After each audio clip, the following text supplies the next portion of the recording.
Welcome back to Port to Port. Today's trip started in Leiden at 9:30 in the morning.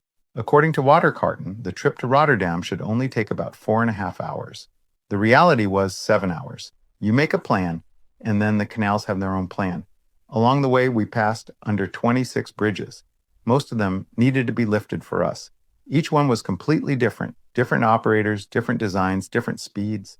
Some creaked and groaned, open like they had not moved in decades. Others opened quickly with modern hydraulics. A few had operators who gave us a friendly wave. Some felt like we were holding up half the city just to squeeze through. I created a whole other video just about the bridges, so make sure you subscribe so you do not miss that one. Eventually, we made it into the locks. Locks are always a bit of a production, but this one stood out. You're first in the lock. With green light, you can go in and they're going to ship with you in the lock.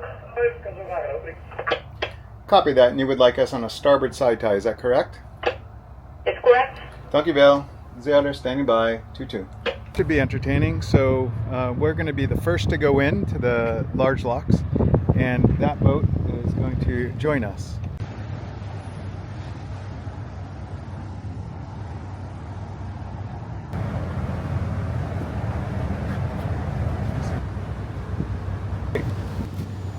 Crunch.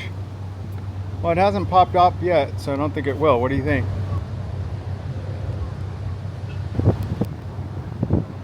And then the gate swung open and everything changed.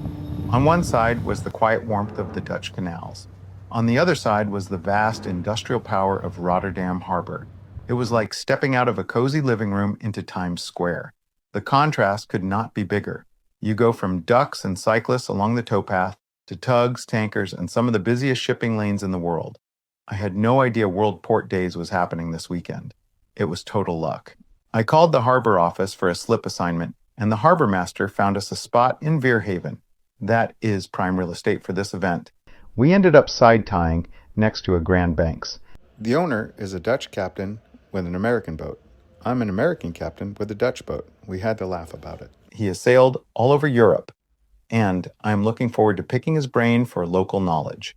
World Port Days is Rotterdam's biggest maritime festival, and it happens every year. The city comes alive with ships and sea stories. Everywhere you look, there is something happening. Naval ships open for tours.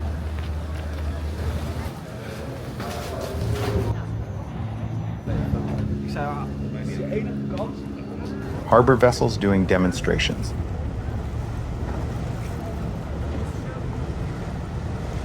Helicopters flying overhead.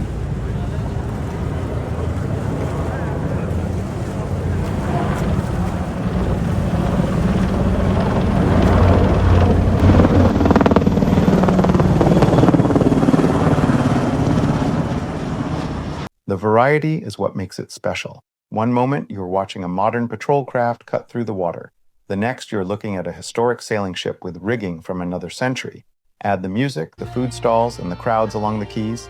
It is a maritime carnival Dutch style. All of this happens against the backdrop of one of the busiest ports in the world. Rotterdam is not just a city with a harbor. The harbor is the city. Standing there, you feel like you were in the beating heart of European shipping, where commerce and culture all meet at the water's edge.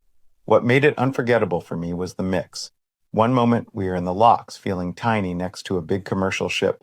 The next, we are tied up in Veerhaven, watching a helicopter fly overhead, while tugboats honk and crowds cheer.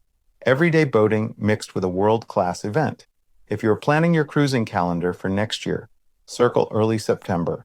Make your way to Rotterdam for the World Port Days. Whether you arrive by boat, train, or plane, it is an experience you do not want to miss.